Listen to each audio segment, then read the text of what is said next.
안녕하세요. 잘 지내셨어요?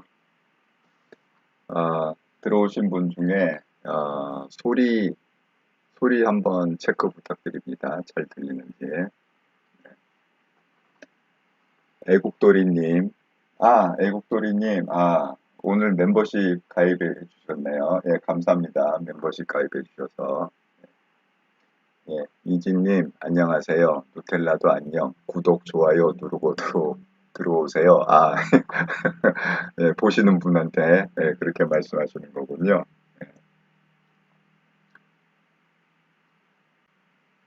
예, 그리고 김보통님, 2등으로 들어오셔서 예, 감사합니다. 이렇게 일찍 들어와 주셔서. 예, 시계님 안녕하세요. 예, 하영숙님, 누텔라의 늠름한 모습 든든합니다. 피닉스님 광고가 나와서 다행이에요. 예. 요거는 광고가 붙더라고요. 이렇게 얘기하는 거는. 근데 토요일 날 왜 제가 윤석열 대통령님 분석하는 거 있잖아요. 그거는 뭐 절대 안 붙어요. 예. 매주 토요일 한 게 하나도 안 하나도 안 붙었습니다. 아지님, 네, 아유, 감사합니다. 예, 확인해 주셔서. 예, 에베네셀님, 반갑습니다. 어, 최웅규님, 소리 짱짱하게 잘 들립니다. 아이고, 다행이네. 김보통님, 매일 칼같이 시간 지켜주시니 이렇게 고마울 수가 없습니다. 예, 제가 이것도 뭐 약간 좀 뭐라 그러나? 직업병? 컨설팅을 20년 이상 하다 보니까 뭐 약속 지키고 시간 지키고 이런 거 있잖아요. 예, 그런 거에 좀 이렇게 뭐랄까 강박증이 있어요. 이건 꼭 지켜야 된다. 그런 게 있습니다. 예, 그래서 또 여러분도 오래 기다리면 짜증나잖아요. 예, 그 시간에 딱딱 맞춰서 해야죠. 뭐 사실 어떻게 보면 당연한 거죠. 뭐. 또 많은 분들이 또 그 누텔라 안부를 물어봐 주시니까 오늘도 어, 누텔라를 한번 보여드리고 시작을 하도록 하겠습니다. 오늘은 얘가 책상 밑으로 들어가 있어요. 누텔라. 오늘은 얘가, 아이고, 스트레칭. 누텔라 스트레칭. 아이고, 스트레칭 한번 하고, 어,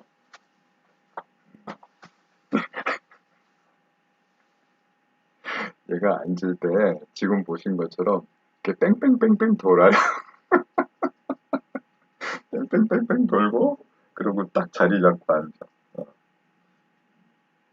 여기 지금 무는 게 약간 상처가 났거든요. 그래서 제가 약을 발라주고 있는데, 누텔라, 그만 물어. 빛이나 그만 물어.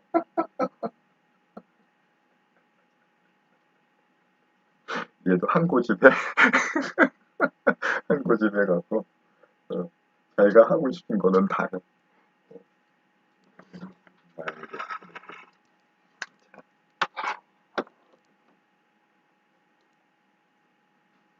어쨌든 매일 저녁 8시에, 제가 방송을 킵니다. 그러니까, 뭐, 시간이 된다. 좀 뭐, 여유가 있다.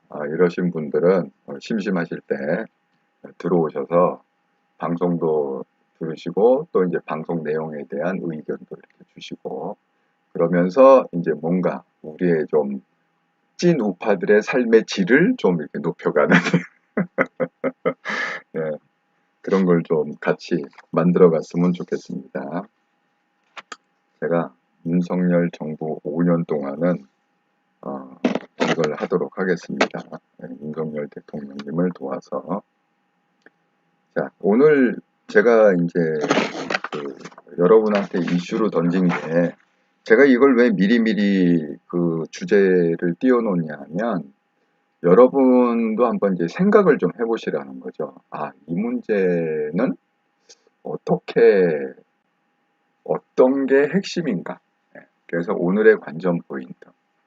김명수 대법원장 퇴임사 분석. 이제 퇴임사는 금요일 날 했고요. 지난 금요일 날 퇴임사를 공식 행사를 했고, 퇴임은 일요일 날 한 거예요. 그러니까 어제.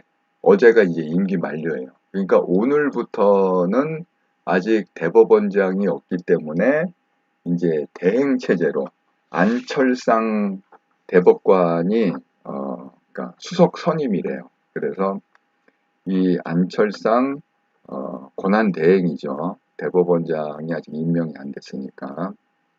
그런데 이게 좀 오래 갈 수도 있어요. 이 국회에서 그걸 해줘야 되는데 지금 뭐 민주당이 아주 난리가 났잖아요. 이제 내일 또 구속 적부심에 들어가지 않습니까? 그래서 아주 민주당이 그 굉장히 지금 복잡한 상황으로 빠져 있기 때문에 이 임명이 쉽게 될 것 같지는 않습니다, 지금. 그런데 제가 그랬잖아요. 이 애국가를 잘 만들어야 된다고.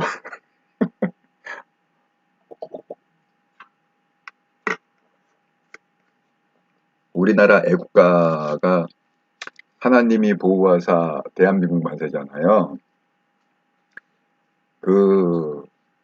이게 좀 우연의 일치인지 모르겠는데, 그러니까 오늘부터 그 대한민국의 대법원장 권한대행, 그러니까 대법원장이나 마찬가지죠. 사실 권한대행이라는 게 대법원장의 직무를 수행하니까. 근데 이게 지명이 지금 한 달 후에 될지 세 달 후에 될지 이게 기약이 없기 때문에 그래도 이분이 중요합니다. 이 권한대행을 누가 하느냐. 우리가 검찰총장 권한대행을 경험했죠. 네. 한 3개월 이상 공백이었습니다. 권한대행으로. 하지만 그 권한대행 하신 분이 검찰총장이 됐죠. 그래서 어쨌든 권한대행도 잘했고 지금도 이제 잘하고 계십니다. 이 안철상 그 대법원장 권한대행 오늘부터 하시는 분이 임명은 문재인 정부 시절에 임명이 됐어요. 임명은. 그리고 이 추천을 누가 했느냐? 김명수가. 왜냐하면 이제 문재인 정부 시절에는 이제 김명수가 대법원장이었으니까. 근데 이게 정말 제가 하나님이 보호하사 대한민국 만세 이거를 괜히 얘기한 게 아니라 문재인 정부 시절에 김명수가 자기 손으로 추천을 한 이 안철상 대법관의 판결 내용을 보면 와, 정말 하나님이 보호하사. 제가 예를 몇 가지 들어드릴게요. 2019년 8월에 박근혜 정권 국정농단 사태 관련 전원합의체 사건에서 전원합의체 12명 전원합의체 박근혜 전 대통령에 대한 뇌물수수죄가 성립하지 않으며 박근혜 전 대통령 뇌물수수 말이 안 된다. 이렇게 판결문에다가 쓴 사람입니다. 그리고 삼성이 최순실에게 제공한 말들을 뇌물로 볼 수 없다. 예, 이렇게 소수 의견으로. 예, 어쨌든 다수 의견은 이걸 뇌물로 봐갖고 징역을 살게 한 거 아닙니까? 그런데 용감하게 다수에 밀리지 않고 좌파들에 밀리지 않고 이 안철상 대법관께서 용감하게 박근혜 전 대통령의 뇌물죄가 성립하지 않고 삼성이 최순실한테 제공한 말들도 뇌물로 볼 수 없다는 판결문엔 항상 다수 의견이 있고 소수 의견을 쓰게 돼 있잖아요. 그 소수 의견을 용감하게 쓰신 분이 안철상 대법관이시다. 그 다음에 이 블랙리스트 관련해서도 2020년 1월 박근혜 정부 시절 문화예술계 블랙리스트 작성, 제가 이 블랙리스트 작성을 토요일 날 자세히 설명했습니다. 어떤 내용인지 블랙리스트 작성이. 블랙리스트 작성을 지시한 김기춘, 조윤선의 직권남용죄가 인정되는지와 관련한 전원합의체 사건, 이것도 이제 12명의 전원, 전원합의체. 그 사건에서 주심 대법관이었어요. 이 안철상 대법관이.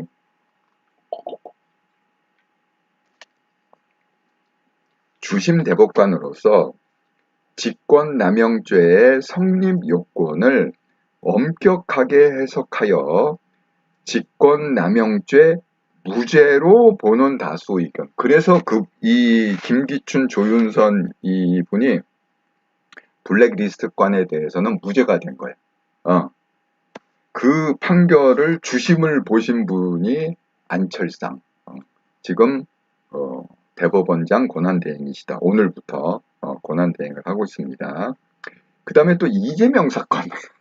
이재명 사건하고 2020년 7월 이재명 경기도지사의 선거법 위반 혐의가 문제된 전원합의체 사건, 이것도 12명이죠. 전원합의체 사건에서 선거법 위반을 유죄로 보아야 한다는 소수 의견. 이거는 말씀드렸죠. 그 5대5 팽팽하게 있었는데 거기서 이 매수된 그 대법관 하나가 하고 그거를 확 뒤집어 놓고 이재명을 무죄로 만들어 놓고 본인은 옷 벗고서 그쪽 그 대장동에 가갖고 따박따박 월급을 매달 1,500만 원 정도 받았다. 그 사건입니다. 그 사건 때 이재명을 선거법 위반으로 유죄로 봐야 된다. 그렇게 소수 의견을 냈습니다. 어쨌든 다수 의견은 이제 무죄로 돼갖고 풀려났지만, 그러니까 이분이 이런 거예요. 최강욱, 제가 월요일 날 왜 12부 합의부 그게 됐다고 그랬잖아요. 그러니까 2023년 9월 최강욱이 조국 전 법무부 장관의 아들에게 유리한 허위 인턴 증명서를 발급한 의혹과 관련해 최강욱의 업무 방해죄가 성립하는지 여부가 문제된 전원합의체 사건에서 검찰이 증거물인 하드디스크를 압수수색하는 과정에서 피압수자 정경심의 참여권을 배제한 위법이 없으므로 하드디스크를 증거로 사용할 수 있으며 따라서 최강욱은 유죄다 라는 다수 의견을 냈다. 그 다음에 또 공산주의 사건, 아주 이거 유명한 사건이잖아요. 이거는 이제 합의부가 아니라 본인이 주심으로 판결한 겁니다. 2021년 9월 16일 대법원 3부의 주심으로서 문재인 대통령에 대해 공산주의자라고 발언하여 명예훼손으로 항소심에서 징역 10월에 집행유예 2년을 선고받은 고영주 전 방송문화진흥회 이사장에 대한 원심을 파기하고 무죄 취지로 사건을 서울중앙지법에 돌려보냈다. 그러니까 문재인을 공산주의자라고 한 게 죄가 아니다. 무죄다. 그건 죄가 아니다. 이렇게 판결하신 분이 제가 지금 대한민국 대법원장 권한대행을 오늘부터 하고 계신 안철상 수석 대법관이시다. 그러니까 참 이렇게 애국가를 정말 잘 져서 우리는 하나님이 보호하사 대한민국 만세 하나님이 지금 보호해 주시는 것 같아요. 그런 거 보면 참 윤석열 대통령님이 복이 많은 것 같아요. 만약에 이 권한대행이 골수 좌파였어 봐. 왜냐하면 지금 대법관 중에요.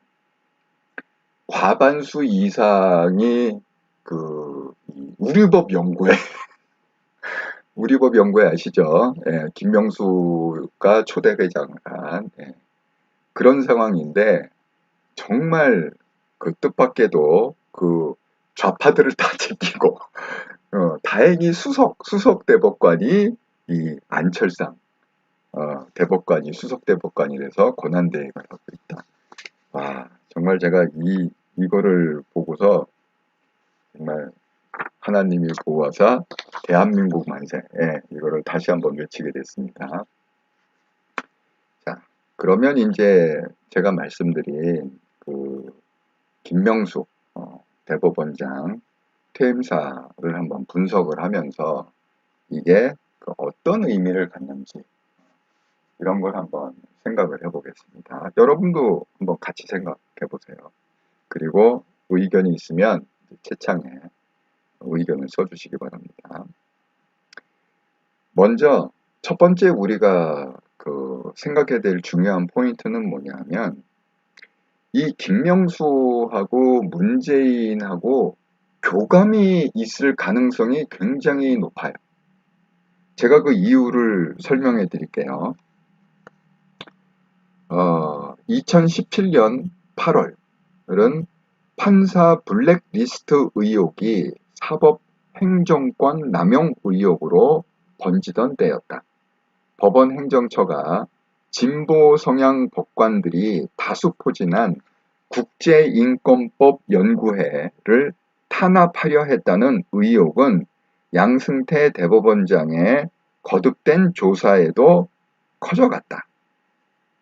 여러분, 제가 블랙리스트 토요일날 얘기했죠. 블랙리스트 사건. 근데 이거는 이제 연예인이 아니라 판사 블랙리스트를 양승태 대법원장이 만들었다. 그리고 그거를 어디다 초점을 맞췄느냐? 국제인권법 연구회 출신의 판사들. 그런 판사들, 법관들을 탄압하려는 의도로 그 블랙리스트를 만들었다는 의혹입니다. 의혹이 2017년 8월에 한참 막 시끄럽게 이제 끌었어요. 근데 2017년 8월은 이미 문재인 대통령이 대통령으로 임기를 시작한 해야 2017년이.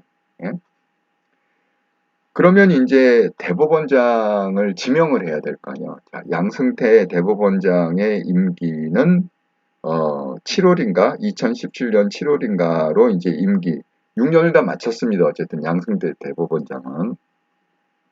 그럼 이제 새 대법원장을 이제 지명을 해야 될 텐데 문재인 대통령은 경랑을 맞은 사법부를 이끌 다음 수장으로 전수안, 박시환 전 대법관을 고려했으나 그러니까 이게 뭐냐면 이 추천을 받은 거야. 다음 대법관으로는 전수환 대법관이나 박시환 대법관이 대법원장을 하는 게 좋지 않겠습니까? 라고 그런 게 있었는데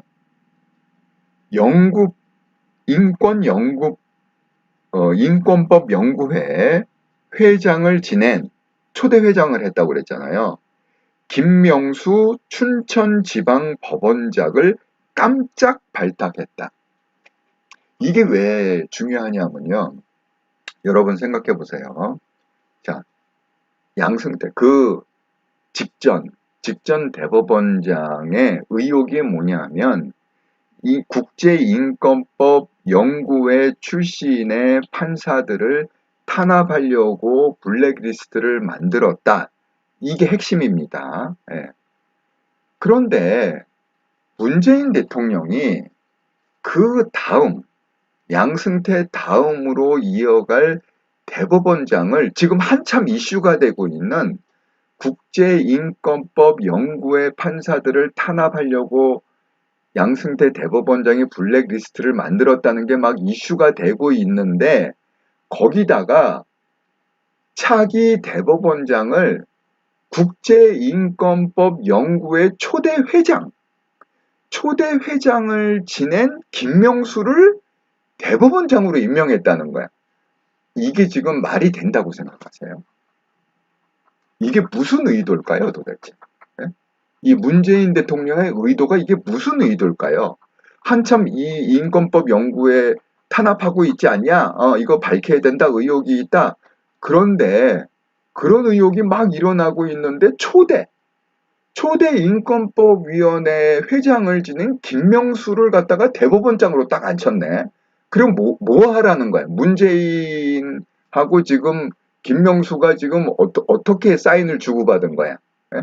뭐 정식으로 대화를 했는지 전화를 했는지 뭐 만나서 얘기를 했는지 그거는 모르겠습니다. 하지만 분명한 시그널입니다. 이거는 여기 탄압받고 있는데 그 초대 회장 왕초를 갖다 대법원의 수장으로 대법원장으로 세운다는 의미는 지금 뭘 하라는 거예요? 이 김명수 보고 이거 다 밟아서 죽여 이거 아닙니까? 쉽게 얘기하면 그냥 니네 인권법 연구회 출신 판사들 죽이려고 했던 애들 자 너한테 칼자루를 줄 테니까 걔네들 다 쳐내고 죽여 이 얘기잖아요. 아니 이거는 초등학생이 봐도 이거 맞잖아요 논리가. 예? 그래서 결과가 어떻게 이 결과가 증명해줘요. 예. 이 결과가 어떻게 됐느냐. 자, 그 후로 김명수가 이제 대법원장이 됐어요. 그 후로 결과는 아주 명확하게 제가 지금 말씀드린 그 취지대로 아주 명확하게 결과가 나왔습니다. 이거를 어떻게 지금 그 퇴임 연설에서 어떻게 얘기했느냐. 제가 그 말씀을 드릴게요. 자, 김명수가 지난 금요일 날 며칠 전입니다. 어떻게 퇴임 연설을 했냐. 모든 사법부 활동의 중심을 재판에 두고 사법행정은 오로지 재판을 뒷받침하는 역할에 충실해야 함을 누차 강조해 온 것도 지난날 사법행정이 저지른 과오가 우리 사법의 역사에서 다시는 되풀이되지 않도록 해야 한다는 굳은 의지의 표현이었습니다. 이게 뭔 말이냐면 양승태 전임자 양승태 대법원장이 그런 이 우리 인권법 연구회 출신의 판사들을 죽이려고 블랙리스트를 조직적으로 만들어서 한 게 그게 뭐냐? 그 사법행정이 저지른 과오야. 그 양승태가 왜 우리를 죽이려고 했느냐? 그건 네가 과오를 저지른 거야. 이렇게 얘기한 겁니다. 예. 그래서 그걸 되풀이하면 안 된다. 그래서 당시에 결과적으로 어떻게 됐느냐? 수사가 진행될 경우 지금 이제 김명수가 대법원장이 돼서 그 당시에 이게 2017년에 대법원장이 됐다고 그랬잖아요. 그러니까 그게 이제 2017년, 2018년 그 어간에 어떻게 공개적으로 얘기를 했냐면 수사가 진행될 경우 미공개 문건을 포함해 미공개 문건 포함해 공식 문건은 물론이고 미공개 문건 포함해 특별조사단이 확보한 모든 인적, 물적 조사 자료를 제공하겠다. 이게 2018년 6월에 아예 대국민 담화에서 한 얘기입니다. 대국민 담화로. 그 얘기는 무슨 얘기죠? 그 얘기는 이 양승태와 그의 일당들, 이 우파, 양승태와 우파 일당들을 그 법원에서 쓸어내기 위해서 모든 증거 자료와 비공개 문건까지 다 검찰에 넘기겠다 이런 거잖아요. 그리고 그 말을 하고 실질적으로 양승태 대법원장과 그 관련된 그 우파 판사들에 대한 모든 자료를 검찰에 넘겼습니다. 2018년. 그 결과 헌정사상 첫 전직 대법원장 구속 기소였습니다. 예, 처음으로 양승태 대법원장이 그 헌정사상, 대법원 역사상 처음으로 구속이 됐다. 그리고 양승태 전 대법원장 외에도 13명의 법관이 기소됐다. 그리고 플러스 한때 엘리트로 불리던 많은 판사들이 법원을 떠났다. 잘린 거지, 쉽게 잘려서 완전 청소를 한 거야. 그러니까 이제 너희들 우리를 감히 죽이려고 그랬어? 그러니까 문재인이 야, 너 대법원장 시킬 테니까 법원에서 우파들 싹 정리해. 그러니까 그 김명수가 칼자루를 쥐고 양승태 전 대법원장뿐만이 아니라 직접적으로 관련된 13명도 다 검찰에 넘겨서 기소를 시키고 나머지 그 잔챙이들은 싹 내보냈다. 수많은 엘리트들이 법원을 떠났다. 이겁니다. 예. 그리고 이제 여기서 끝난 게 아니에요. 그러면 자리가 벼슬 거잖아. 싹싹 청소를 했으니까. 고위직이다 벼슬 거잖아. 아니 청소할 때 우선 아래 무슨 평판사들을 청소해요.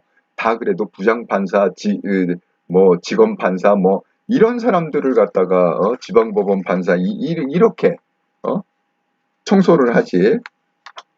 그러니까 이제 요직이 다 벼슬 거잖아. 그러면 그 요직을 갖다가 어떻게 했겠어요? 뭐 이거는 뭐 불 보듯이 뻔하지. 그 빈자리를 인권법 연구회 출신의 판사들을 대거 승진 발령, 대거 임용. 이게 뭐하고 똑같냐면요. 조민하고 같은 케이스야. 여러분 왜 조민이 학력 취소가 됐어요? 이게 논리가 간단하잖아. 자, 뭐 대학 입시를 똑같이 봐. 뭐 의대 입시를 똑같이 봐. 그런데 예를 들어서 조민이 자격이 안 되잖아요. 자격이 안 되니까 뭐 무슨 인턴 증명서니 뭐니 해갖고 어쨌든 붙으려고 했던 거 아니야. 뭐가 레벨이 떨어지니까. 그러면 만약에 조민이 그런 짓을 안 했으면 제대로 자격 있는 사람들이 의대에 붙었을 거 아니야. 대학도 붙고 의대도 붙고 그랬을 거 아니에요. 그죠? 네? 그러니까 조민 때문에 누군가 떨어졌단 말이야. 그 자리에 갈 사람이 누군가 떨어졌어. 못 갔어. 이게 똑같은 거예요. 김명수가 그 진정한 우파 판사들, 우파의 패러다임을 가진 그런 우파 판사들을 블랙리스트라는 미명 아래 싹 쳐내고 그 자리를 다 이 인권법위원회 인권법 연구회 골수 좌파 판사들로 채웠다는 거지. 그 채운 게 한두 명을 채운 게 아니고 10명, 20명 채운 게 아니고 제가 이 통계를 보여드렸잖아. 통계에 의하면 판사가 그러니까 무려 얼마를 밀어넣느냐. 그 인권법 출신의 판사를 얼마를 밀어넣느냐. 460명을 밀어넣었다는 거야. 요직에다가. 이 어마어마한 숫자 아니에요? 460명을 밀어넣었다는 게. 뭐 10명, 20명 이 정도 수준이 아니에요. 김명수가 그 인권법 그 연구회 출신의 판사들을 법원에 자기 임기 동안에 법원에 밀어넣은 게 460명을 밀어넣었다는 거예요. 요직에다가. 그리고 재판연구관은 그 요직이잖아요. 그러니까 재판연구관 97명 중에 33명을 인권법 연구회 출신으로 밀어넣은 거야. 34%. 그 다음에 법원행정처 판사, 이것도 굉장한 그 요직입니다. 법원행정처 판사라는 게 몇 자리 없습니다. 12명밖에 안 돼요. 네. 그 12명 중에 5명, 42%를 인권법 연구회 출신 판사로 밀어넣은 거야. 그리고 제가 말씀드렸죠. 일선 법원 지검장, 뭐, 이 사람은 춘천 그 법원 지원장으로 있었다고 그랬잖아요. 그런 식으로 그런 법원이 많지가 않아요. 그러니까 41명밖에 안 돼. 그 41명 중에 10명을 또 일선 법원 지원장 20, 그러니까 24%지. 10명을 또 집어넣고, 더더군다나 기가 막힌 게 제가 이후에 설명을 하겠지만, 법관 대표회의라는 거는 원래 상설기구가 아니에요. 그냥 필요할 때, 아, 우리가 이런 게 있으니까 임시적으로 그냥, 이렇게 모여서 좀 얘기 좀. 그러니까 이게 열리는 게 5년마다 한 번 열릴지 10년마다 한 번 열릴지 모르는 거야. 상설기구가 아니기 때문에. 그런데 김명수가 이거를 상설기구로 만든 거예요. 상설기구로 만들면서, 그러면 이게 법관 대표회라는 게 가장 탑일 거 아니에요. 대표들이 이렇게 하니까. 그러니까 이게 총 인원이 많지가 않아. 11명에서 14명 사이로 구성이 되는 거야. 그런데 2017년 본인이 이제 처음 그 대법원장이 됐을 때 11명인데 그 중에 7명을 인권법 연구회 출신의 판사를 밀어넣은 거예요. 그러니까 64%. 그러니까 다 통과지. 과반 이상이니까 다 통과야. 그리고 그 좌장, 그 의장이 있을 거 아니에요. 그 회의의 의장이 이성복 판사라고 인권법 연구의 골수를 의장을 시킨 거예요. 그러니까 이건 뭐 의장도 좌파, 구성원도 과반 이상이 좌파, 그러니까 다 통과지 뭐. 그러니까 이걸 상설기구로 만들어 놓고 여기서 컨트롤을 한 거야. 그 좌파 정책을. 그러니까 2018년에는 10명 중에 7명, 50%. 그 다음에 2019년에는 13명 중에 8명, 62%. 2020년에는 12명 중에 7명, 58%. 그러니까 다 과반이 넘어. 그리고 좌장이 다 인권법 연구회 출신이 다 의장이야. 그러니까 게임 끝난 거지 뭐. 거기서 뭘 얘기를 하겠어? 어? 그냥 뭐 합시다. 뭐 좌파식으로. 그러니까 법원이 완전히 제가 설명했잖아요. 그 윤석열 대통령 시리즈 할 때 그 법원 부분에 가서 제가 설명을 했잖아요. 지금 법원은 정상적인 법원이 아니라고. 완전 좌경화된 그 좌파 시스템과 좌파 패러다임이 된 법원이라고. 예, 그러니까 판결이 이상한 판결이 자꾸 나오는 거야. 지금 그 짓을 한 겁니다. 자, 양승태의 블랙리스트를 구실 삼아서 그 양승태 전 대법원장뿐만이 아니라 13명을 다 검찰에 기소를 시키고, 구속 기소입니다. 예. 기소를 시키고 또 나머지들은 싹 쓸어내고, 그래서 다 못 뽑게 만들고, 그 빈자리 요직을 갖다가 무려 460명의 인권법 연구회 출신의 판사들로 채웠다. 그리고 핵심 요직은 항상 과반이 넘게 채웠다. 이겁니다. 지금 그 김명수가 한 짓이, 6년 동안 한 짓이 이겁니다. 그러면 이제 어떻게 김명수가 법원을 좌파화했냐? 이게 완전 공산당식이거든요. 제가 설명을 할게요. 김명수가 퇴임사에서 뭐라고 이걸 표현했냐면, 이건 김명수 얘기입니다. 제 얘기가 아니에요. 직접 김명수가 퇴임사에서 한 얘기를 받아쓰기 한 겁니다. 새로운 사법의 길은 그 길을 찾아가는 절차와 방식에서부터 이전과는 다른 것이어야 합니다. 그러니까 이 새로운 사법의 길이 뭐겠어? 김명수가 얘기하는 새로운 사법의 길은 뭐냐면, 이 우파들 싹 몰아내고 이 법원을 갖다가 좌파로 채워야 되는데, 이제 그게 이제 본인의 새로운 사법의 미션이라는 거야. 있잖아. 문재인하고 교감이 있었다고. 예. 여러분 말이 안 되죠. 지금 여기에서 의혹이 있다고 하는데 이 인권법 연구에 수장을 갖다가 대법원장을 세워갖고 너 이거 해결해 그러면 해결을 어떻게 하겠어? 나 깔아 뭉개는 걸로 해결하겠지. 그리고 자기네 식구들 다 살릴 거 아니야. 아이고 내 새끼들 하면서 다 요직에다 그동안 고생했지 우쭈쭈 이렇게 하고 다 집어넣었을 거 아니야. 예? 이게 새로운 사법의 길이라는 거야. 김명수가 지금 퇴임 인사에서 한 게. 그 길을 찾아가는 절차와 방식에서부터 이전과는 다른 것. 그러니까 자기가 그 양승대 시스템을 완전 다 깨부시고 6년 동안 새로운 시스템을 넣는데 그 새로운 시스템이 뭐냐? 대표적인 게 고등 법원 부장판사 승진 제도를 폐지했습니다.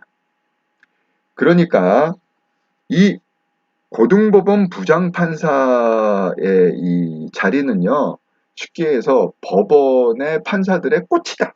아, 이럴 정도로 아주 각광받고 아주 중요한 자리였어요. 네. 그런데 그걸 없애버리고 제가 한번 읽어드릴게요. 그 김명수 대법원장은 법관 인사 체계의 근간, 그러니까 근본부터 손을 댔다는 거예요. 근간에 손을 댔다. 법관의 꽃이라 불린 고등부장을 더 이상 임명하지 않았고 고등부장을 각급 법원장에 보내는 대신 각 법원 투표를 거쳐서 추천을 받았다. 그러니까 이런 거예요. 인기 투표로 이제 앞으로 어떻게 돼? 인기 투표로 법원장을 정하는 거예요. 그러니까 인기라는 게 뭐야? 좌파한테 인기가 있어야 될 거 아니야? 다 장악이 됐잖아, 좌파로. 그러니까 좌파들 눈치 보고, 위에서 이렇게 눈치 보고, 그럴 거 아니야. 그러니까 그걸 갖다에 제도화, 김명수가 이렇게 제도화한 거야.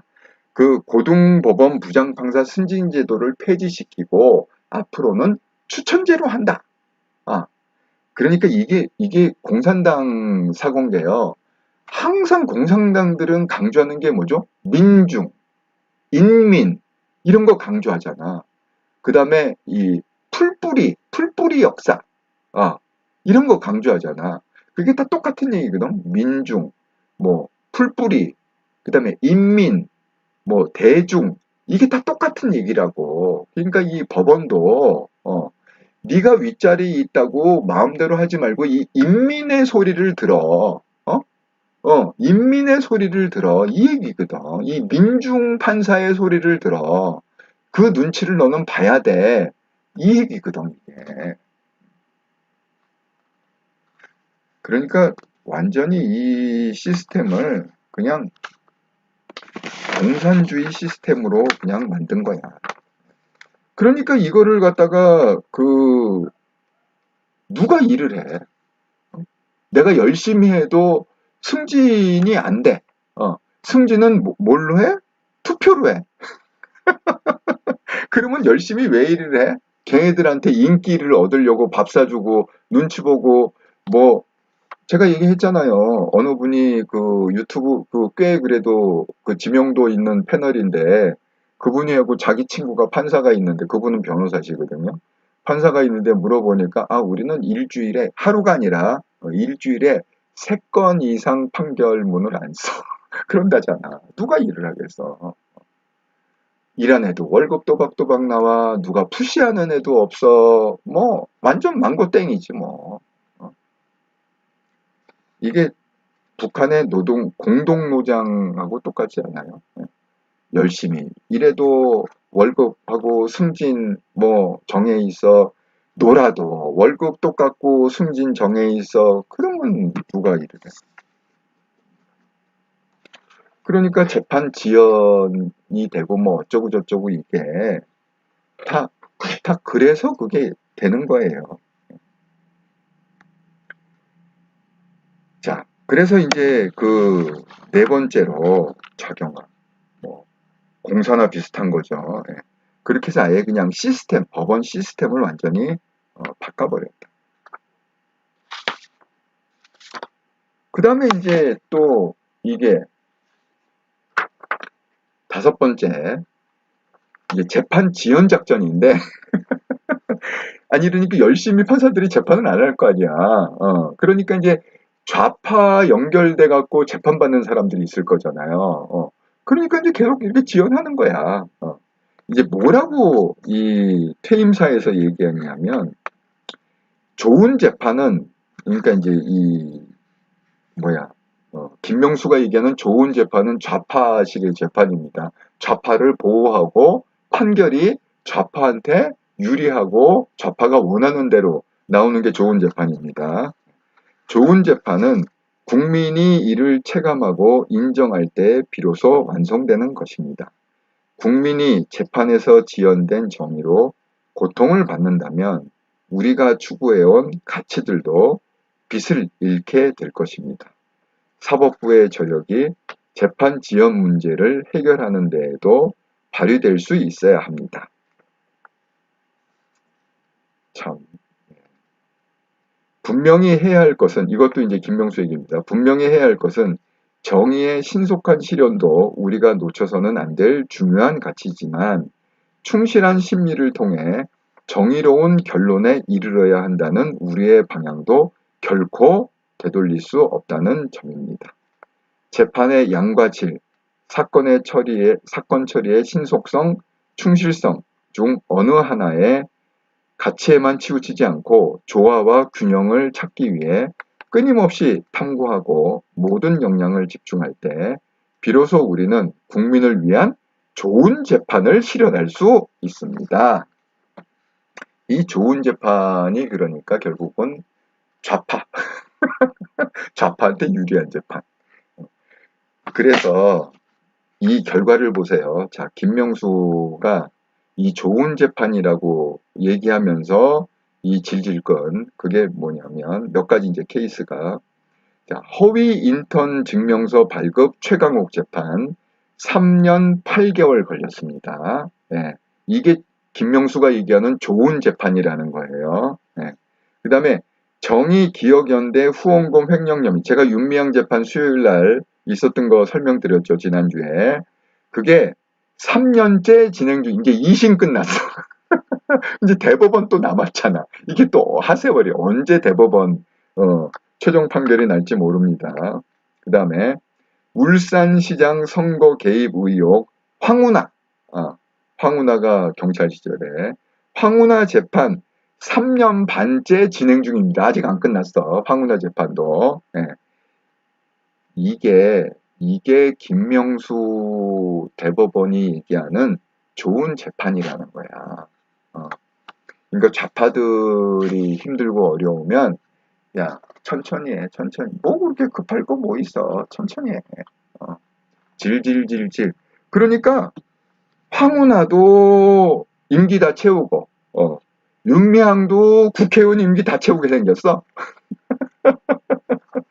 최가국 날린 거는 제가 설명했습니다. 왜 김명수가 지난 월요일날 설명했잖아요. 왜 자기 손으로 굳이 퇴임을 6일 남겨놓고 굳이 자기 손으로 날렸는가. 그거는 제가 설명을 드렸습니다. 지난주에. 그러니까 이제 이런 게 이제 그 좋은 재판, 김명수가 얘기하는 좋은 재판이다. 그런 겁니다. 그 다음에 또 김명수가 뭐라고 그랬느냐. 법관 독립에 대해서 얘기해서 법관 독립, 사법부 독립. 뭐라고 얘기했냐. 법관의 독립은 사법부의 생명과도 같은 것입니다. 독립된 법관만이 사법부와 재판의 독립을 온전히 지켜낼 수 있습니다. 참 어이가 없습니다. 이건 왜 얘기했을까요? 이제 마무리하는 과정에서 왜 법관 독립과 사법부 독립에 대해서 강조를 했을까요? 꼬마님, 연구 점수로 교장 승진, 전교조의 교장 공모제와 같은, 그렇습니다. 그러니까 이 좌파들이 굉장히, 내가 그랬잖아. 좌파는 하루아침에 만들어진 게 아니라 최소한 30년, 40년에 엄청난 교육, 아주 빡센 교육을 시킨다고. 그래서 얘네들이 뭘 어떻게 해야 되는지 너무 잘 알아. 그래서 이게 한국 좌파를 척결하기가 쉽지가 않은 거예요. 그러니까 우리가 정신을 번쩍 차려야 된다니까. 얘네들이 보통 애들이 아니라니까. 그 제도를 바꿔버리잖아, 그냥. 제도를. 하영숙님, 지금도 윤통은 코피나게 일하고 이재명은 링겔 맞으며 금식하고 해요. 누가 제가 오늘 유튜브를 이렇게 모니터링 하다 보니까 누가 이렇게 한마디 했더라고요. 이재명이 왜 주사를 맞고 있잖아요. 링겔. 그게 이재명은 부패식으로 그러니까 주사가 부패식이라는 거야. 각종 영양제가 다 들어가 있어갖고 그 주사가 그냥 단순히 그냥 뭐 이렇게 뭐 그런 주사가 아니라 온갖 영양소가 있기 때문에 부패식 주사라. 부패식 주사. 그러고 단식했냐라고 그렇게 쇼를 한다. 그런 걸 봤습니다. 참 어처구니가 없죠. 그런 얘기를 들으면 왜 법관 독립에 대해서 혈관부패 아직 님이에요. 혈관부패입니다. 왜 이 퇴임사에서 굳이 이걸 강조했을까요? 법관 독립이 중요하다. 사법부 독립이 중요하다. 이거는 뭐 명확한 거 아니에요? 의도가? 지금 김명수가 걸려있는 사건이 뭐죠? 네, 지금 검찰에서 수사를 계속 진행하고 있습니다. 지금 김명수가 걸려있는 사건이 있는데 그게 뭐냐면 이겁니다. 사법농단 의혹과 관련해 직권남용을 했고 국회에다가 거짓 보고를 한 혐의를 지금 받고 있습니다. 김명수는. 이게 무슨 내용이냐면 김명수 대법원장은 2020년 5월 사법행정권 남용 의혹을 받던 임성근 부장판사가 사표를 내자 민주당이 임 부장판사 탄핵을 주장한다는 이유로 사표 수리를 거부했습니다. 그리고 그 다음에 21년 의혹이 불거지자 김명수 대법원장이 국회에 그런 사실이 없다라고 문서로 답변을 했어요. 하지만 그 이후에 이 임성근 부장판사가 김명수 대법원장과 나눈 대화 녹취록을 공개하면서 상황이 180도. 이분 참 지혜로우셔. 임성근 부장판사님 참 지혜로우십니다. 상황이 180도 뒤집혔습니다. 이 녹취록의 내용이 뭐냐? 2020년 5월에 이제 녹취가 된 거예요. 만나서 얘기했는데 김명수가 그때 녹취에서 뭐라고 얘기했느냐? 툭 까놓고 얘기하면 지금 민주당이 탄핵하자고 저렇게 설치고 있는데 내가 사표 수리했다고 하면 국회에서 무슨 얘기를 듣겠냐 말이야. 이렇게 녹음이 된 게 온 세상에 온 세상에 알려졌습니다. 그래서 지금 이거를 검찰이 조사를 하고 있습니다. 이 혐의예요. 김명수의 지금 그 눈에 보이는 혐의는 이겁니다. 그러니까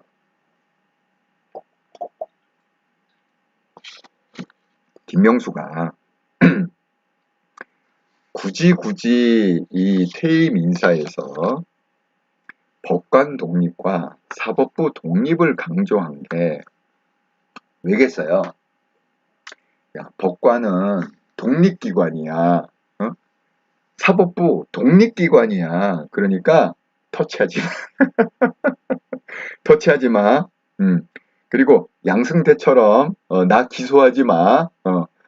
양승태는 어쨌든 내가 이렇게 해갖고 기소해갖고 생고생 시켰지만 나 기소하지 마. 법관은 독립이야. 사법부 독립이야. 그러니까 여기서 끝내자. 그리고 우리 애들 그 우리법 연구에 지금 있는 460명이 있다고 그랬잖아요. 얘네들 건들지 마. 왜? 법관은 독립이야. 독립. 그러니까 뭐 검찰이나 이런 데서 건지지 말라고. 독립기관이니까. 이 얘기입니다. 건들지 말라는 얘기예요.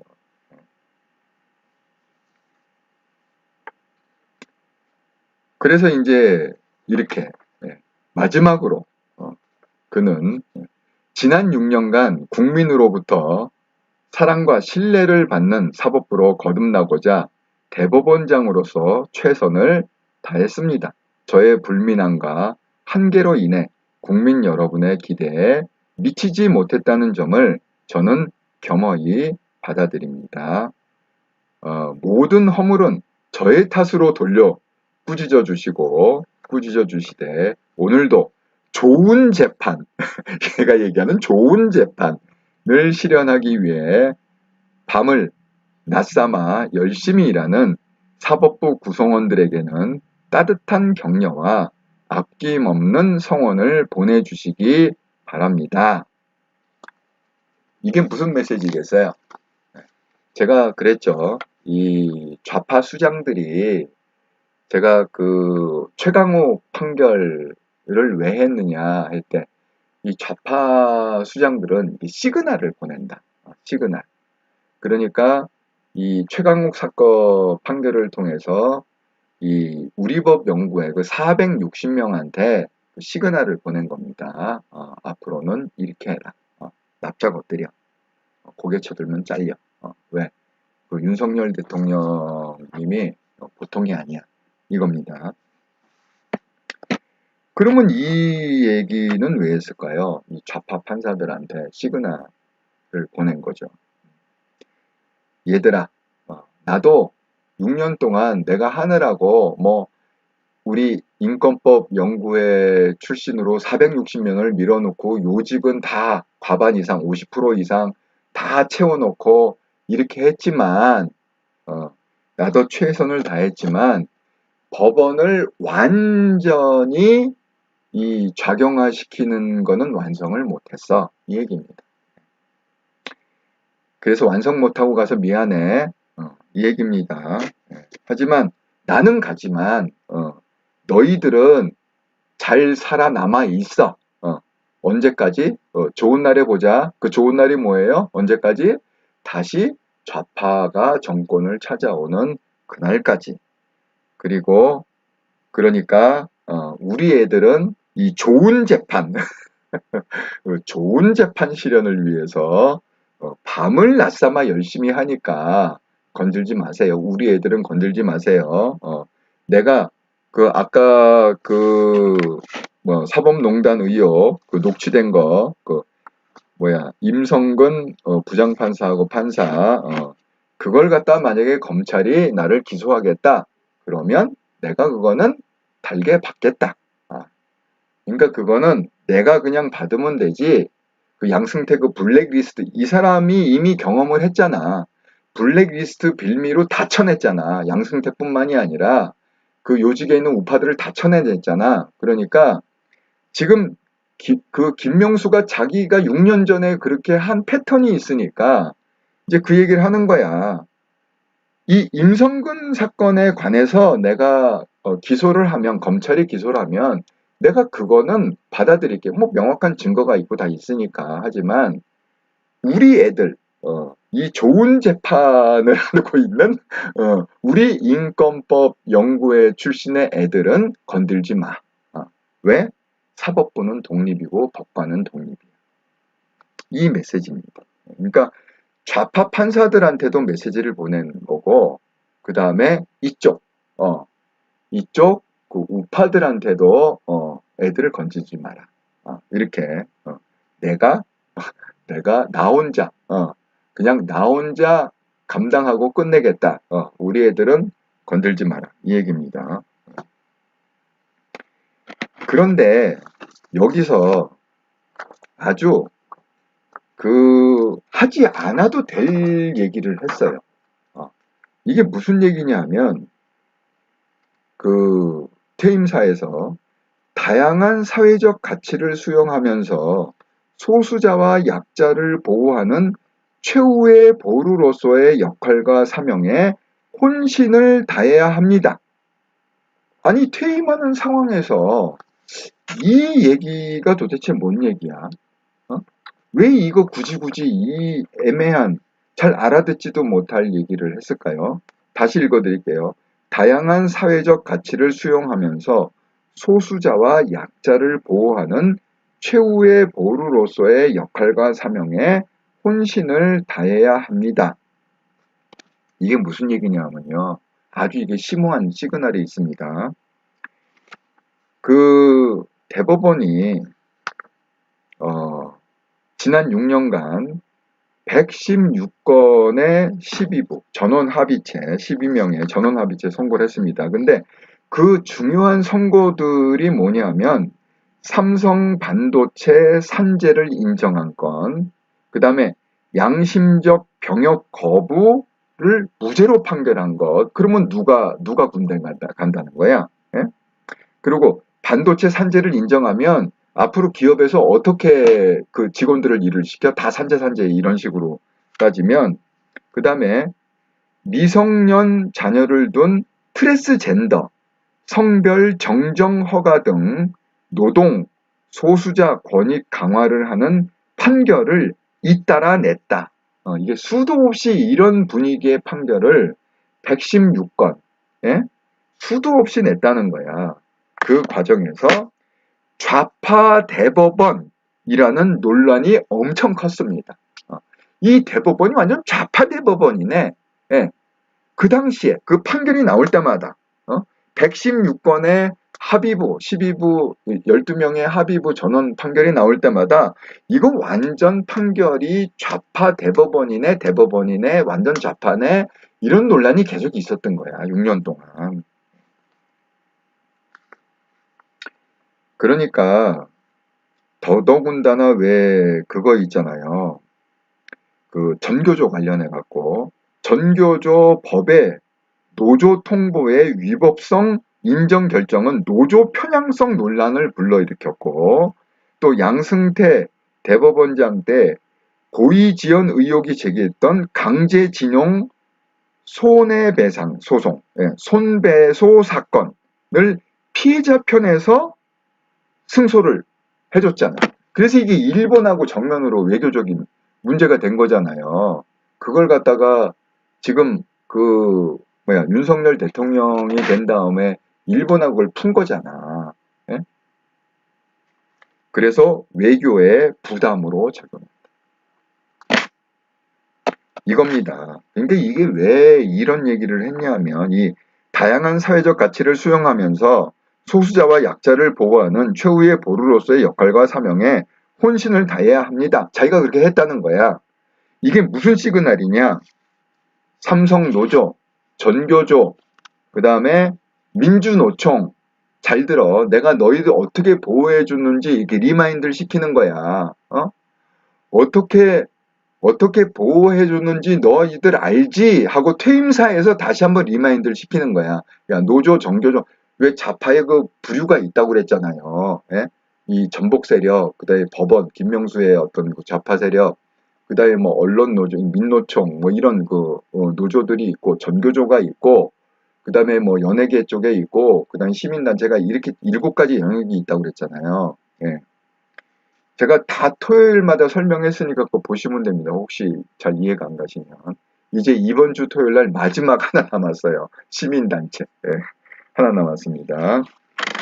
그러니까 이 7가지 영역에 있는 그 좌파 족보의 수장들한테 시그널을 보내는 거야. 내가 6년 동안 너희를 어떻게 보호하고 카바쳤는지 알지? 예? 이겁니다. 내가 판결로 너희들을 충분히 보호해 줬으니까, 그럼 뭐예요? 이제 기브앤테이크잖아. 이제 내가 힘이 없어. 이제 이 대법원장에서 물러나야 돼. 그러니까 이제는 너희들이 나를 보호해 줘야 돼. 이 시그널입니다. 예. 이 7개의 좌파 족보에 대고 그 중에 하나가 김명수 족보잖아요. 법원의 그 인권법 연구에. 그러니까 이 법원 족보의 좌파들이 나머지 6 족보의 그 수장들과 핵심 인물들을 어떻게 보호해 줬는지 116개의 그 대법원 전원 합의부 판결이 보여주고 있잖아. 뭐 삼성 케이스, 문 케이스, 정교조 케이스 등등등. 그러니까 이제는 너희들이 나를 보호해 줘야 돼. 왜? 관계는 기브 앤 테이크잖아. 그러니까 내가 그렇게 줬으면 이제는 너희가 나한테 줘야지. 이 시그널입니다. 그러니까 우리가요, 이 핵심 인물들이, 이 좌파들은요, 김명수는 탑이라고 그랬습니다. 네, 탑이에요.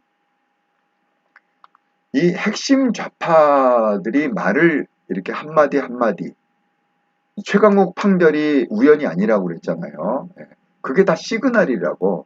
퇴임사, 제가 어떤 사람은 퇴임사를 분석해 준다니까, 아니 퇴임사가 뭐가 어떻게 그게 뭘 대수하고 퇴임사를 분석해 준대? 이렇게 이게 좌파들 수장이 하는 얘기는 다 시그널이라니까.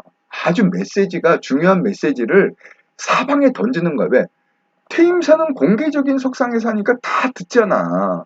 그러니까 이게 뭐하고 똑같냐 하면, 북한에서 왜 이렇게 지령을 보낼 때 그냥 보내? 그냥 뭐 어디다 이렇게 해갖고 이렇게 암호화해갖고 이렇게 보내잖아.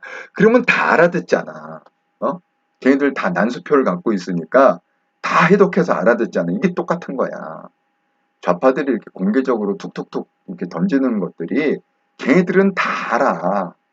시그널을 안다고. 교육이 돼 있잖아. 3, 40년. 그래서 제가 오늘 김명수, 벌써 1시간이 지났네. 1시간 동안 열번을 통하면서 김명수의 마지막 시그널은 이거다. 그거를 말씀을 드린 겁니다.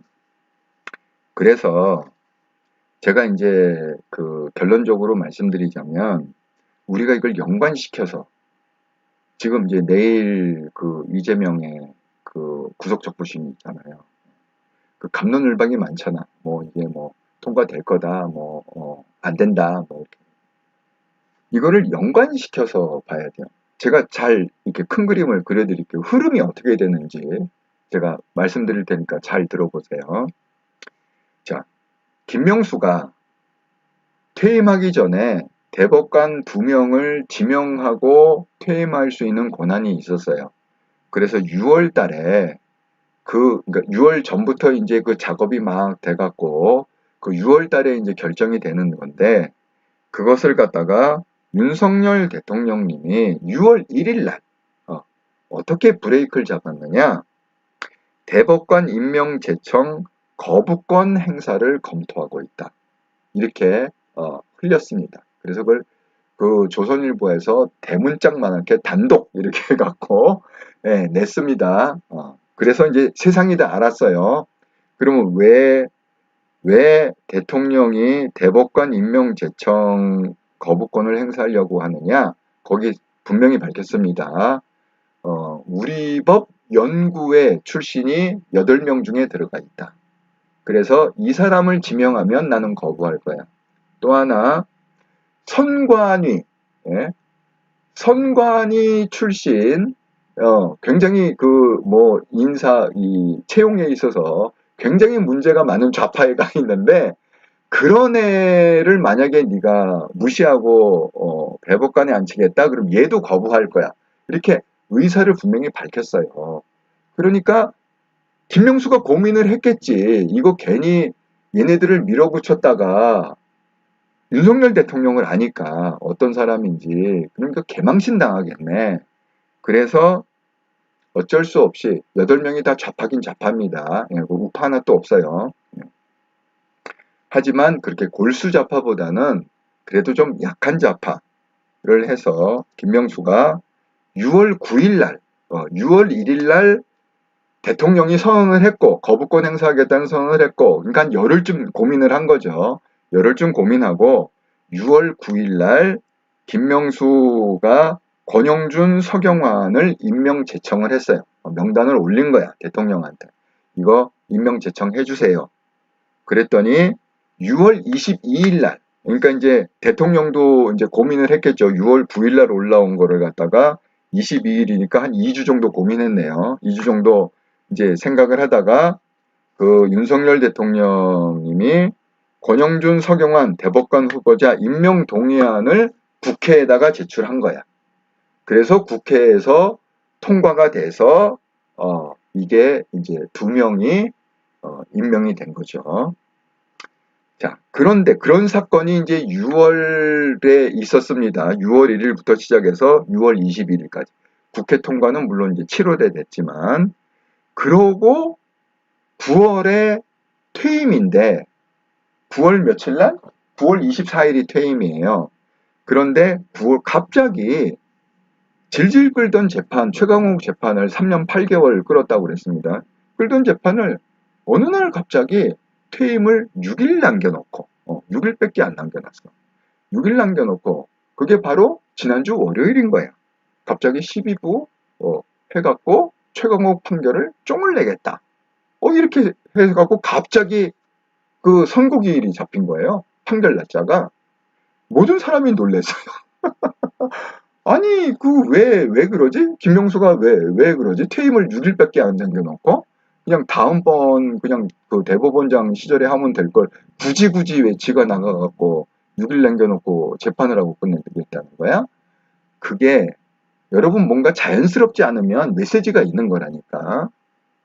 그런데 결론이 어떻게 났냐? 최강욱을 날렸습니다. 국회의원직 상실.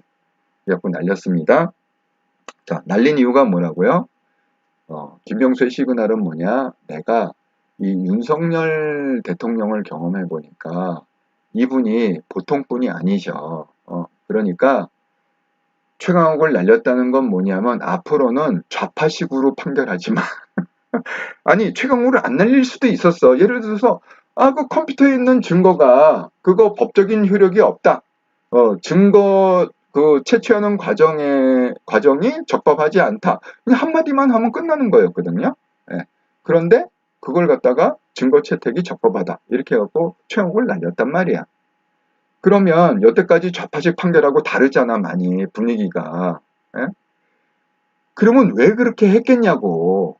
김명수가 왜 퇴임을 불과 6일 놔두고 왜 그 시그널을 보냈겠냐는 거야. 그 시그널은 누구한테 보내? 판사들한테 보낸 거잖아. 앞으로 판결은 이런 흐름으로 해야 된다. 그 판결의 흐름은 뭐야? 당분간은 좌파 판결하지 마. 왜? 좌파 판결하면 너희 다 목 잘려. 그러니까 납작 엎드려서 언제까지? 다시 좌파가 정권을 다시 찾을 때까지 각자 도생이야. 죽지 말고 잘 살아 있어. 납작 엎드려. 괜히 튀는 판결하지만 목 잘려. 이겁니다. 예. 그러고 그 증거가 바로 이틀 후인 지난 월요일 날 최강욱 판결을 김명수가 그렇게 결정을 했는데 이틀 후인 수요일 날, 지난주 수요일 날 윤미향 2심 재판이 있었어요. 그때 무려 부장판사, 형사부 부장판사 3명이, 한 명도 아니고, 부장판사 3명이 판결을 내렸는데, 그것도 똑같아. 왜? 자기네들은 사실 부담이 없어. 왜? 1심이 그냥 1,500만 원 벌금형으로 끝내는 거였어. 그러면 그냥 간단해. 2심, 그냥 1심을 그대로 인정한다. 그럼 끝이야. 자기네들이 아무 부담이 없다니까. 왜냐면 1심 판사가 이미 자기가 총대를 맸잖아. 다 무시하고 다 무죄라고 그러고 그냥 벌금만 1,500만 원 낸다고 자기가 총대를 맸잖아. 그 좌파 판사가. 그러면 그냥 2심에서는 그냥 리뷰하는 척하고 1심 판결이 그냥 일리가 있네. 그냥 1심 판결 그냥 그대로 수용합니다. 이 얘기면 끝나는 거거든. 근데 굳이 부장판사 3명이 모여갖고 그거를 180도 뒤집어서 당선 무효형을 때린 거야. 1년 6개월 징역형을 때린 거야. 그러니까 의원직 상실형이지. 비례대표니까. 그런데 제가 그랬잖아. 최강욱하고 윤미향은 레벨이 다르다고. 최강욱은 좌파 족보가 없어요. 그냥 조국 라인 타고 들어온 거고. 윤미향은 달라. 윤미향 남편 김삼석이 1992년부터 간첩단으로 해갖고 징역 4년을 이미 산 사람이야. 그러니까 완전 이 할아버지 뻘, 이 좌파. 그 종북좌파 있잖아요. 예? 간첩 혐의니까. 종북좌파 겔로 하면은 그 김삼석도 그렇고 그 여동생도 그렇고 다 같이 걸려 들어갔잖아. 그리고 윤미향 이번에 조청년 가고 또 그거 했잖아. 그러니까 이 백그라운드를 보면 완전히 지금 윤미향 레벨은 좌파의 할머니 할아버지 레벨이라니까. 최강욱은 족보에 없는데 족보에 없어. 어느 족보야? 없잖아. 운동권도 아니고 무슨 정교조도 아니고 민노총도 아니고 아무것도 아니잖아. 최강욱은. 어? 그럼에도 불구하고 이 최강욱 날린 거하고 윤명 날린 거는 차원이 다르다고 그랬습니다. 이 좌파의 할머니를 겁도 없이 좌파의 할머니를 판사들이 날린 거야. 어? 그냥 1심을 그냥 인정하고 넘어가도 될 거를. 예?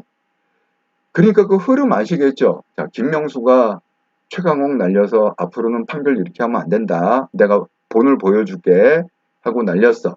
그랬더니 바로 이틀 후에 부장판사 3명이 그걸 받아갖고 또 윤명을 날렸어.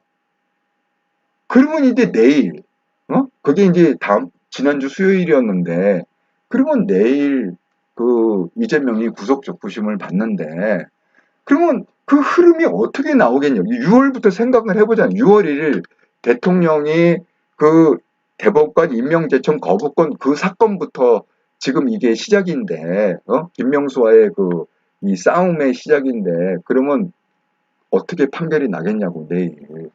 구속적부심. 물론 이제 이게 모든 사람의 관심사니까 아마 빨리 판결은 안 나고 아마 내일 뭐 오밤중이나 수요일 날 새벽쯤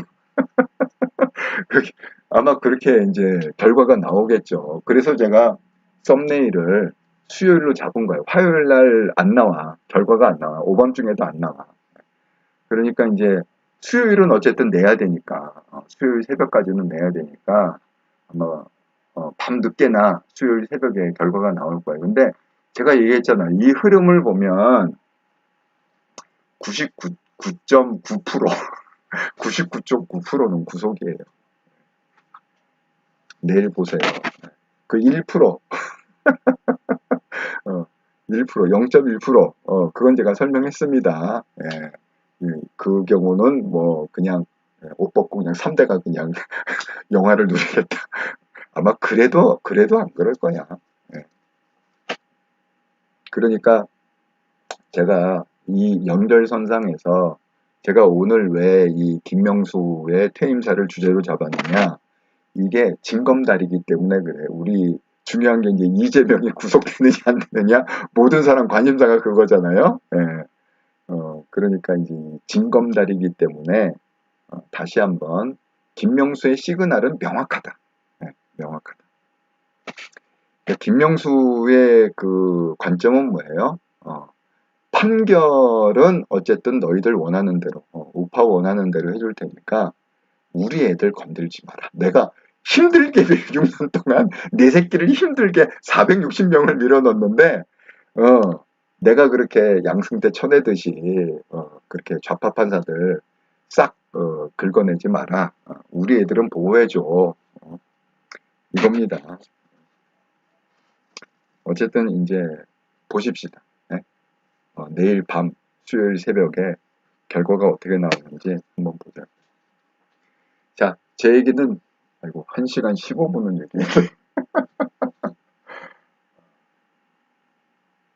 자, 여러분의 또 의견을 채창에 한번 써주시면 함께 나누는 시간 되겠습니다.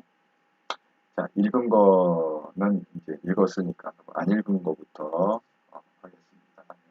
피닉스님, 다들 채팅들은 안 하시고 듣기만 해.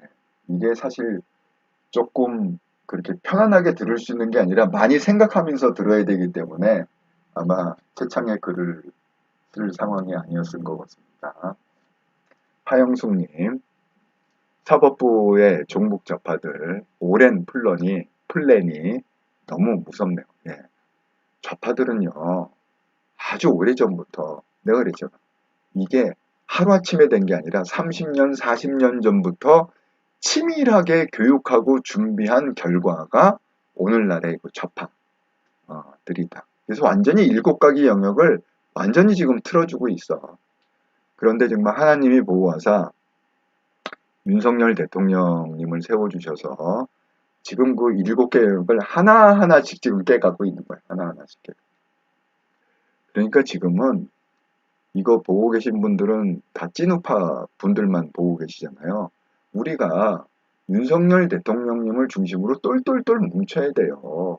딴지 걸고 이러면 안 돼. 물론 인간이기 때문에, 사람이기 때문에 윤석열 대통령님도 부족한 점이 있을 수가 있어요. 아니, 완벽한 인간이 어딨어. 그런데 지금 뭐 개인적인 뭐 이런 거를 지금 탓할 때가 아니잖아요. 이 나라가 망하게 생겼는데.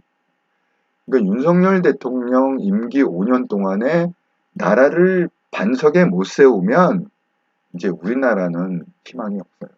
이게 저는 하나님이 주신 마지막 기회라고 생각해요. 그러니까 여러분 정말 똘똘똘 뭉쳐야 돼요. 제가 항상 얘기하죠. 5년 동안 좌파 싹 척결해내고 그다음에 또 뭐를 같이 척결해낸다고요? 까차 우파들, 까차 우파 유튜버들, 까차 우파 정치인들, 까차 우파에 있는 각 영역에 있는 뭐 교수들, 뭐들 쭉 정리들 그냥 이참에 싹 정리를 해내야 됩니다. 이 까짜들이 더 문제. 김보통님, 오늘도 참신한 시각의 분석, 감탄스럽고 또한 또 한 개 배웠네요. 좌파의 시그널.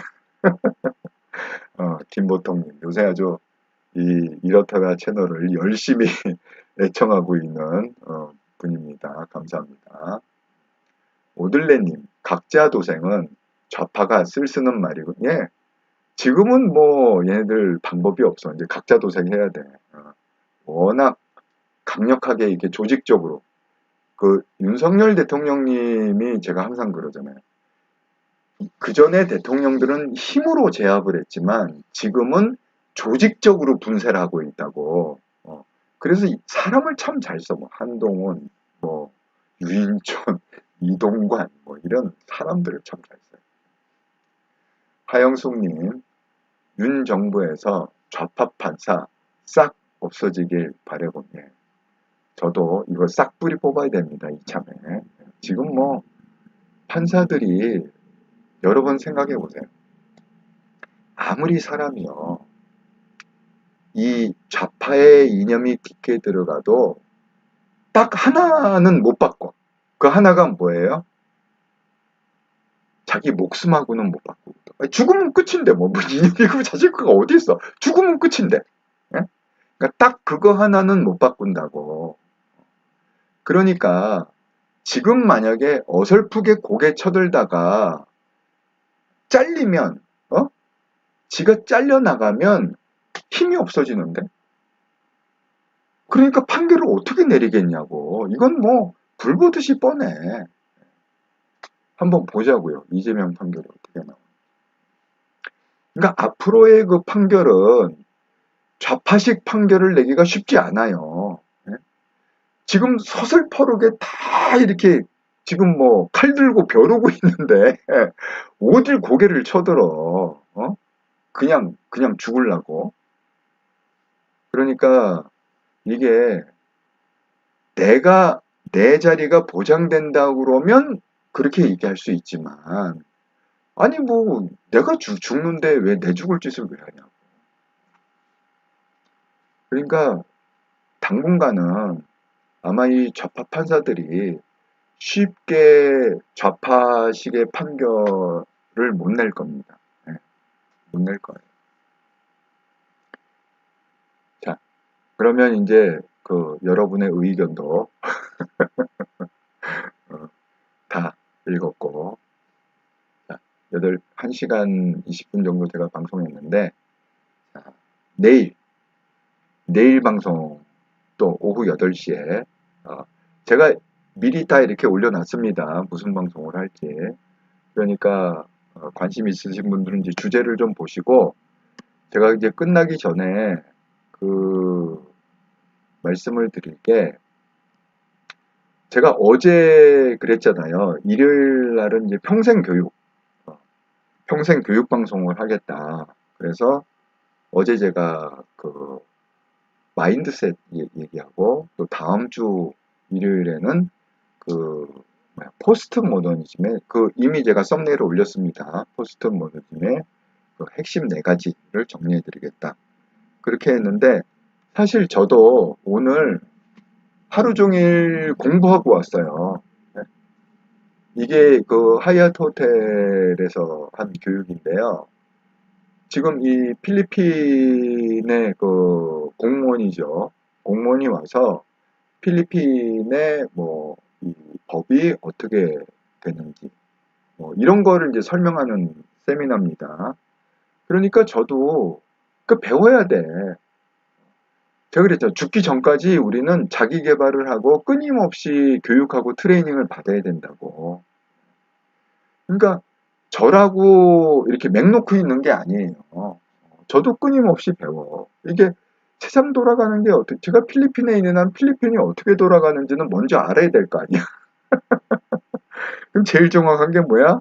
아, 공무원이 나와서 얘기해 주는 게 제일 정확한 거지. 자기 담당 부서인데.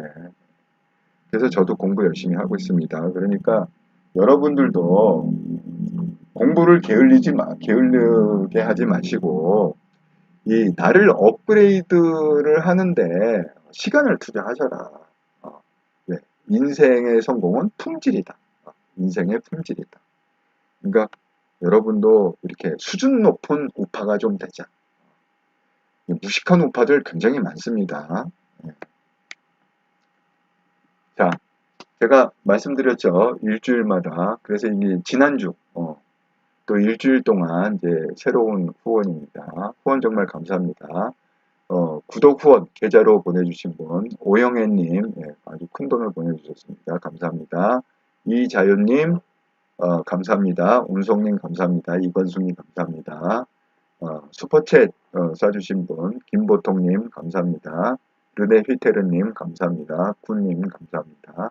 또 멤버십 가입해주신 분, 지난주에, 김보통님, 감사합니다. 아진님, 감사합니다. 시계님, 감사합니다. 여러분의 성원에 힘입어 모두 함께할 승리의 그날을 위해 제가 직진하겠습니다.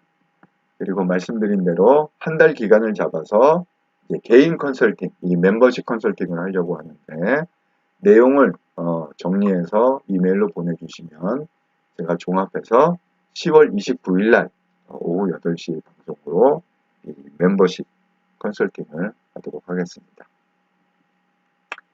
야, 여러분 의견 주셔서 감사하고요.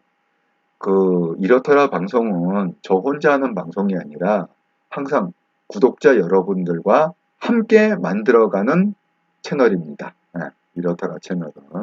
그래서 여러분의 의견을 제가 항상 읽고 또 반영을 하고 서로 나누고 저도 배우고 또 여러분도 함께 배우고 그러면서 여러분과 제가 함께 성장해가고 함께 고수가 되는 우파의 고수가 되는 그런 채널로 그런 방송으로 잘 발전시키겠습니다.